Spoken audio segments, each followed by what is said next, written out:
Speaking the truth to the state capitol, this is Drive Time Lincoln with the Commander, Jack Riggins, on the voice of Lincoln, 1499.3 KLIN. All right, folks, it is me, Jack Riggins, Tuesday, April 4th, primary election day here in Lincoln, Lancaster County. So I hope you're out there voting. It's one of my favorite things to encourage everybody to do, and honestly, to try to draw awareness to the process so that you will get excited about elections and voting, understand why it matters, and then get out and do it. So I hope you will go out there. I'm not sure how long the polls are open for, but I still think there's plenty of time. So happy April 4th. Always restoring American values and bringing common sense to the capital city. Johnny Cadillac, who's not standing at attention, is executive producing the show. I've got a short show today. Husker baseball at Kansas State. Pregame will be at 5:30, so we've got about a half drive time Lincoln, and we'll try to make it jam-packed here. As always, call lines are open if you want to call in. Rick Stein Recognition Hotline, 42479-1400, and the text line. A lot of stories. Where to begin? Let's just go national real quick because it's just going to keep playing out. Yes, okay, President Trump pleads not guilty to charges of falsifying business records. So whatever drama is happening in New York City with the DA there and all the media, I just look at it like, oh, wow, we have a historic event on April 4th. I mean, former president is facing 34 felony counts, as it reads, and per the news, up to 136 years in prison. I think most interesting for everybody is the judge did not order a gag order, so I am sure you will be hearing from former President Trump, candidate Trump, throughout this process. And I will just say this. Who knows where it will go? I don't think in any way, shape, or form I will see former President Trump go to jail. I don't think that we will see this indictment succeed. Although I do think that there's two other indictments in other states, and I think these will just kind of continue to play out for as much as the media wants to or not cover it through the 2024 election. The only question I have, and I think it's a fair question, is if all of these things happened well before his run for president back in the day, what does it say about our legal system and police action and investigatory work if it takes this long? Right? Seriously. Like, if it takes this long to bring this up, is there something wrong out there in New York City and with how you do everything? Because it just doesn't pass the common sense test. And I'll leave it at that. I'm sure we will cover it more as it goes on, just for fun. But I think it'll be another entertaining thing that all of us will generally draw party lines over and scream at each other and get more divisive and really not focus on real issues like Ukraine, like the border, like whether or not Joe Biden's fit to be in office, or even locally, what's going on in our state and what's being passed in the legislature and how things are going, say, locally here in Lincoln, Nebraska. So keep your eyes on the prize. All politics is local. And we were planning on having some members of the NEGOP in. We'll wait till next week because of, short show. And there's a lot of things in the legislature being done on both sides that I don't quite understand. And I want to make sure that they're able to come in here and tell us about those. Of note, business owners of Lincoln, LIBA members, Lincoln Independent Business Association members, and their guests, come join Barry Law for an open networking opportunity. Liba's BizNet this Thursday, April 6th, from 4:30 to 6 p.m. at Barry Law Firm on 70th and O. Yeah, go check that out. Barry Law Firm facilitating some networking for a whole host of business owners, and I think that would be great. So make sure you go check that out. And again, vote. Probably the biggest hubbub story, sort of, in the city is, did you know that KLIN won 6 awards this past weekend? In newscast, sports reporting, spot news, talk, public affairs, and sportscast/program. Congratulations, pat on the collective KLIN's teams winning 6 awards. I can assure you that Johnny and I are not part of any of that, as we are the opinion. Well, Johnny, you might be. Well, but I don't set my show up to ever win any awards. Really, the episode of One Shot One Life that did win an award. Congrats, Doug. Happened to be on a day that I wasn't here for it. So, oh man. But yeah, I mean, still, congrats to Doug and Josh Floyd and Kenny Larrabee for what they put on that day. Everybody, good work being done here. Little bit of joke there. Here's the deal. The biggest story that should be being talked about in Lincoln is the 50 shots down in the Haymarket on Sunday morning around 2 a.m.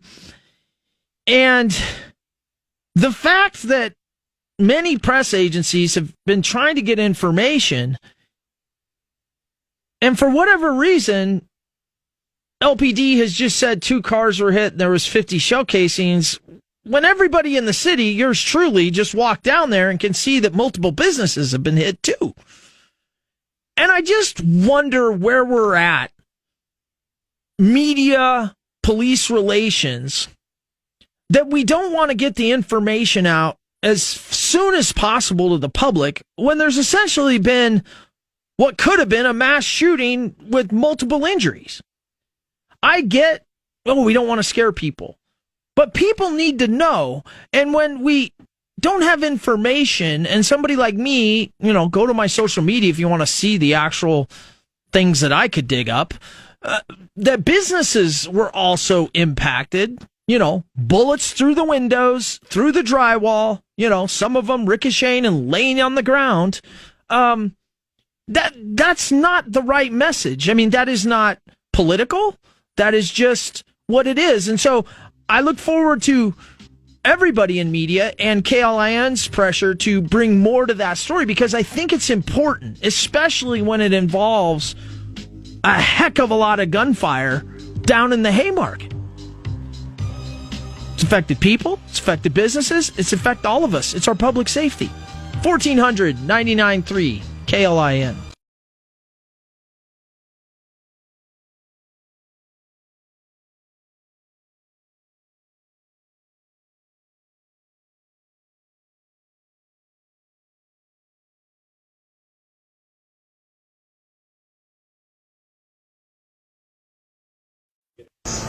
You're getting the 411 from DTL with Commander Jack Riggins on 1499.3 KLIN. All right, folks, Tuesday, April 4th here on a short show. We'll have Husker baseball versus Kansas State pregame coming up at 5:30.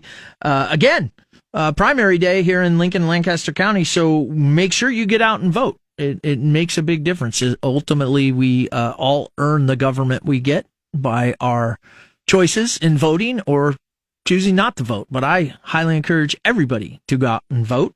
Want to just finish off real quick. I'm sure there'll be more about the Haymarket shooting.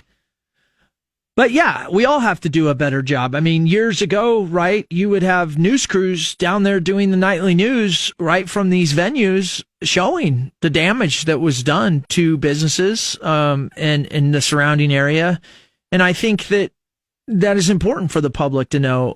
In my own investigation, it was interesting. There were 72 shots taken last September out at Spikes or around, 27th and Cornhusker. Like, think about that, Lincoln. Like 72 shots, 50 shots from small caliber, probably pistols would be my guess, in the rail yard. Yeah. I mean, geez. Come on.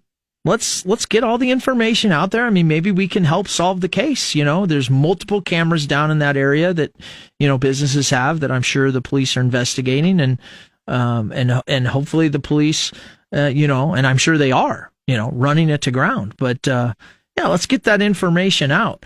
The other thing I wanted to talk about real quickly is, another win for all Nebraskans in the legislature. Really, Senator Tom Breeze spearheading tax reform. LB 243 just went through general file, so it should be on its way.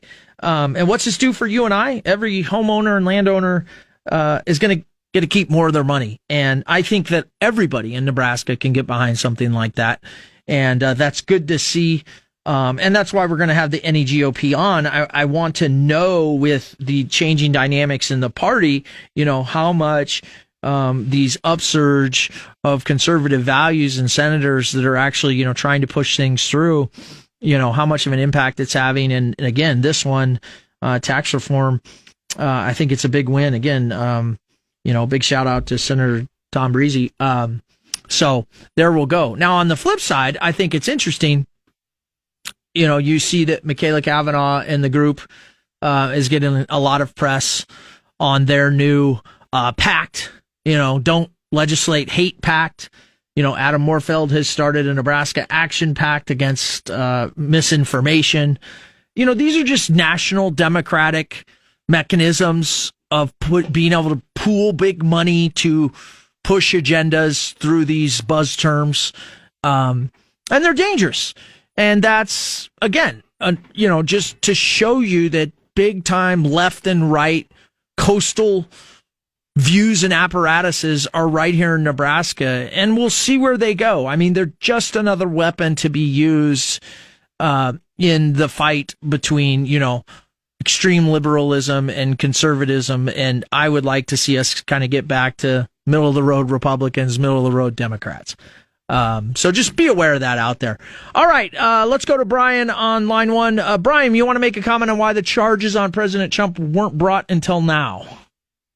Yeah, I have an answer to your question. This is from an article, The Key Reason the DOJ Didn't Prosecute Trump's Hush Money Case, and that would be because, according to Jeffrey Berman, the Trump-appointed U.S. attorney in the Southern District of New York, Bill Barr ordered the prosecutors to end their investigation both on the federal and state level. And following the chain of command, they ended the investigations. And then they decided, after Bill Barr and everybody was, I guess, not around, hey, we need to relook at this? Yeah, when there was a new attorney general, not to order anyone to end the investigations.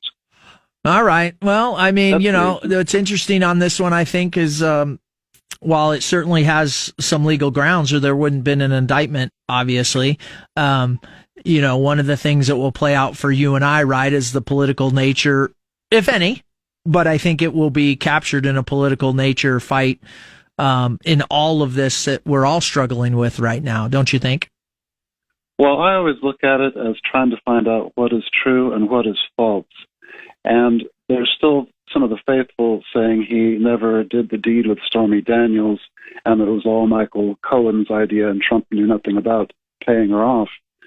Yeah, but don't you think these days, I mean, most people have accepted that there is hush money over the years, and so as a matter of practice for certain people, whether it's right or wrong, but, you do have the legal thing. And in that way, wouldn't even you then want to see, like, the Hunter Biden stuff then run to ground so that we know beyond a shadow of a doubt that, that's all free and clear and nothing illegal was done there? Oh, absolutely. And I've been loving these congressional hearings where, you find out that Trump asked for tweets to be removed that were calling him a 3-word name from some rapper's acquaintance. And also that the one where Taibbi and his friend were there, they admitted that, the hard drive the FBI had wasn't the same as the hard drive Giuliani had, and that it had been tampered with. And there's things that get made up, like that he was paying $50,000 a month rent, when that's a totally made-up thing. He was paying the rent for each So you quarter believe that that's just all a made-up conservative gambit? Yeah. Okay. There's also the FBI whistleblowers. If you look up, FBI whistleblowers, Democrats pre-bubble, it's guys who heard it from a friend who heard it from a friend. The FBI has been messing around, and they don't really have anything. That's why they haven't brought them Johnny back. and I are laughing at that one. Brian, I appreciate your time and good thoughts. Thank you. This is just going to be one of those that goes down in American history that I think that for as long as this type of stuff goes on, and again, I'd like to see us get back to, even though I'm a conservative, I mean, wouldn't you cry for the Obama days? I mean, and even before that, I mean, there's issues in every presidency, but, it kind of harkens to, wow. And so my point is, I think that as long as this stuff continues, we're just going to continue to agree to disagree, and we're going to continue to be more divisive. And I don't see certain PACs that are growing in Nebraska helping on either side. We're just going to have to battle through that. But today is a day that you get to do that, right? You get to go out and cast your vote. I encourage you to vote here on April 4th in the local primary, and we'll see where it goes. That's the most important thing today, folks. Go out and vote. All right. Hey, we'll have Brian Blade, and we'll talk wrestling tomorrow and have whatever Wednesday, and we'll have some Mormon missionaries in on Thursday to talk about Church of Jesus Christ of Latter-day Saints, something that doesn't always get a lot of air, and I think it's just interesting to me. They go out and do it, and I ran into him, was having a chat, and I was like,